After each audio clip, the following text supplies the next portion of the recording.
और आज हम बात करेंगे उस एथलीट की जो करोड़ों भारतीयों का रोल मॉडल बन गया। जी हां, जिसने टोक्यो ओलंपिक में इतिहास रच दिया गोल्ड मेडल जीतकर। हम बात कर रहे हैं यहां नीरज चोपड़ा की। क्लोज बार्तोनीज, ईशान मारवा और नीरज चोपड़ा, इन तीन दिग्गजों की तिकड़ी है और तीनों एक साथ जाते हैं। और फर्क यह है कि टोक्यो ओलंपिक में स्वर्ण पदक जीतने के बाद उन्होंने अपनी जो ट्रेनिंग है उसको सिर्फ यूरोप तक सीमित नहीं रखा, साउथ अफ्रीका में भी ट्रेनिंग की, अमेरिका में भी ट्रेनिंग की। और नीरज चोपड़ा एक अलग ही मुकाम पर दिखाई दिए। हालांकि 90 मीटर के बैरियर को वो कॉम्पिटिशन्स में तो नहीं तोड़ पाए, लेकिन जहां मुश्किल हालात होते हैं वहां पर नीरज चोपड़ा का जलवा देखते ही बनता है, क्योंकि वहां बाकी खिलाड़ियों के प्रदर्शन में बहुत गिरावट आती है, जबकि नीरज चोपड़ा का प्रदर्शन जो है स्थिर रहता है और वहां वो स्वर्ण पदक जीतना उनके लिए आसान हो जाता है। तो मुश्किल हालात होंगे तो नीरज चोपड़ा का स्वर्ण पदक पक्का। लेकिन एक खिलाड़ी है जो उन्हें बहुत ही जबरदस्त चुनौती दे रहा है और वो है चेक रिपब्लिक का खिलाड़ी है। और इस खिलाड़ी ने बहुत उम्मीदें जगाई हैं और वाडलेच है इनका नाम, जैकूब वाडलेच। हालांकि इन्होंने भी एक मौके पर 90 मीटर का बैरियर तोड़ा था, लेकिन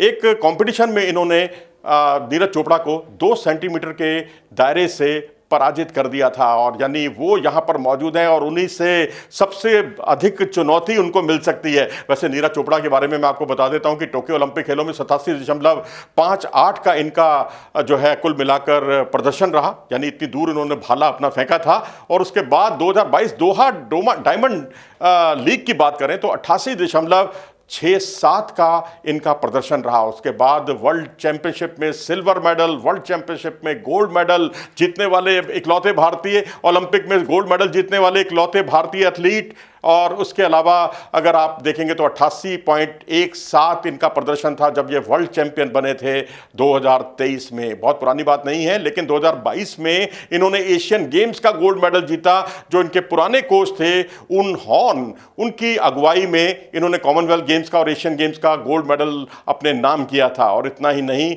इसके अलावा स्टॉकहोम जो स्वीडन का एक शहर है, वहाँ इन्होंने पर्सनल बेस्ट दिया 89.94 मीटर के प्रदर्शन से, यानी 90 मीटर के बैरियर के बहुत करीब पहुंच गए थे। हालांकि पाकिस्तान के एक जो खिलाड़ी हैं वो भी इनसे काफ़ी चुनौती इनको दे रहे हैं, लेकिन हालांकि वो 90 मीटर का बैरियर तोड़ चुके हैं, लेकिन बाकी कॉम्पिटिशन में उनका प्रदर्शन कोई बहुत उत्साहवर्धक नहीं रहा है। तो क्लॉज के बारे में मैं आपको बता देता हूं, इनके जो कोच हैं क्लॉज बार्तोनीज, जब टोक्यो ओलंपिक शुरू हुए थे उससे पहले की बात है, जब ये जुड़े थे आपस में, तो इन्होंने कहा अब आपके पास कोच, आपके पास रहने के लिए बंगला है, आपके पास रहने के लिए एक विलेज है और आप मुझे गोद ले लीजिए ना।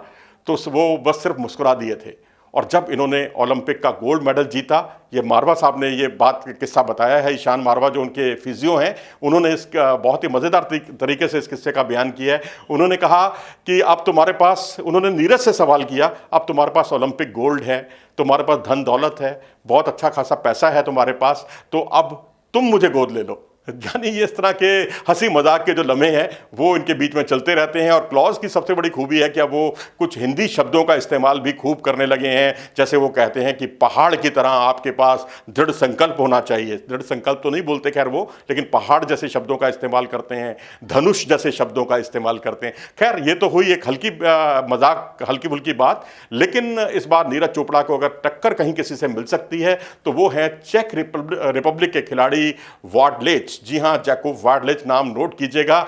अगर ये कहीं चूके तो फिर समझिए भारत की बल्ले बल्ले। लेकिन उनको कंपीट करना भी नहीं आता है, थोड़े से हालात मुश्किल हों तब तो स्वर्ण पदक आपके हाथ में आता हुआ दिख रहा है और ये इतिहास पुरुष बन जाएंगे, लगातार दूसरी बार ओलंपिक का गोल्ड मेडल जीतने वाले। तो उम्मीद कीजिए, करोड़ों भारतीयों की उम्मीदों के केंद्र नीरज चोपड़ा के लिए हम यही उम्मीद करते हैं, ये ईश्वर से दुआ करते हैं कि अपना ये शानदार प्रदर्शन करें, ऐसा प्रदर्शन करें जो पहले किसी ने नहीं किया, किसी भारतीय ने नहीं किया। और इस बार जब ये वहाँ से उतरें तो इनके लिए पेरिस, बिल्कुल जिसे कहते हैं ना love in Paris, love in Tokyo, और उसके बाद एन इवनिंग इन पेरिस, और वो एकदम यादगार बन जाए। नमस्कार।